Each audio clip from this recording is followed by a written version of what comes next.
Hi everybody. We're going to read another chapter in the Old Granny Fox.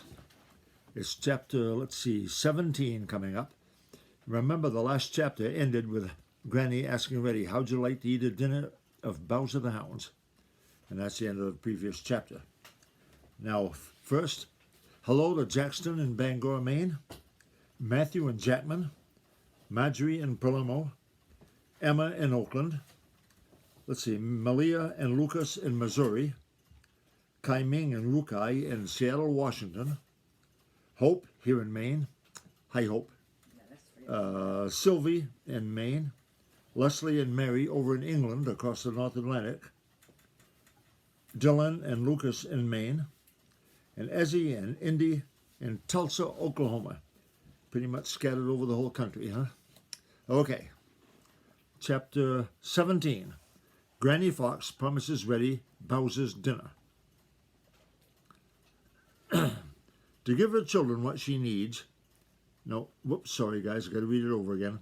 To give her children what each needs, to get the most from life he can, to work and play and live his best is wise old Mother Nature's plan. That's from Old Granny Fox. When Old Granny Fox asked Reddy how he would like to eat a dinner of Bowser the Hounds, Reddy looked up at her sharply to see if she were joking or really meant what she said. Granny looked so sober and so much in earnest, Reddy decided she couldn't be joking, even though it did sound that way. I certainly would like it, Granny. Yes, indeed, I certainly would like it. You don't suppose you'll give us one, do you? Granny chuckled. No, Reddy, said she. Bowser isn't so generous as all that, especially to foxes. He isn't going to give us that dinner. We are going to take it away from him. Yes, sir, we just naturally are going to take it away from him. Reddy didn't for the life of him see how it could be possible to take a dinner away from Bowser the Hound. That seemed to him almost as impossible as it is for him to climb or fly or dive. But he had great faith in Granny's cleverness. He remembered how she had so nearly caught Quacker the Duck. He knew that all the time he had been away trying to find something for them to eat, old Granny Fox had been doing more than just rest her tired old bones. He knew that not for one single minute had her sharp wits been idle. He knew that all that time she had been studying and studying to find some way by which they could get something to eat. So great was his faith in Granny just then, that if she had told him she would get him a slice of the moon, he would have believed her. If you say we can take a dinner away from Bowser the Hound, I suppose we can, said Reddy, though I don't see how. But if we can, let's do it right away. I'm hungry enough to dare almost anything for the sake of something to put in my stomach. It's so empty that little bit of fish we divided is shaking around as if it were lost. Gracious, I could eat 1,000,000 fish the size of that one. Have you thought of Farmer Brown's hens, Granny? Of course, Reddy, of course. What a silly question, replied Granny. We may have to come to them yet. I wish I was at them right now, interrupted Reddy with a sigh. But you know what I have told you, went on Granny. The surest way of getting into trouble is to steal hens. I'm not feeling quite up to being chased by Bowser the Hound just now.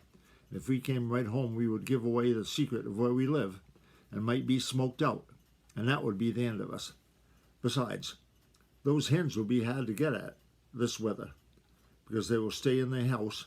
There's no way for us to get in there unless we walk right in broad daylight, and that would never do. It would be a great deal better to take Bowser's dinner away from him. In the first place, if we are careful, no one but Bowser will know about it. As long as he is chained up, we'll have nothing to worry about from him. Besides, we'll enjoy getting away. Oh, got to read it again, guys, sorry. And besides, we'll enjoy getting even with him for the times he has spoiled our chances of catching a fat chicken and for the way he has hunted us. Most decidedly, it will be better and safer to try for Bowser's dinner than to try for one of those hens. Just as you say, Granny, just as you say, returned Reddy. You know best. But how under the sun we can do it beats me. It's very simple, replied Granny. Very simple indeed. Most things are simple enough when you find out how to do them. Neither of us could do it alone, but together We can do it without the least bit of risk. Listen." Granny went close to Reddy and whispered to him, although there wasn't a soul within hearing. A slow grin spread over Reddy's face as he listened. When she had finished, he laughed right out. "Granny, you are a wonder," he exclaimed admiringly. "I never should have thought of that. Of course we can do it. My, won't Bowser be surprised? And how mad he'll be. Come on, let's be starting." "All right," said Granny, and the two started towards Farmer Brown's. And that's the end of that chapter. We'll read the next chapter tomorrow. Good night, everybody. I wonder how he's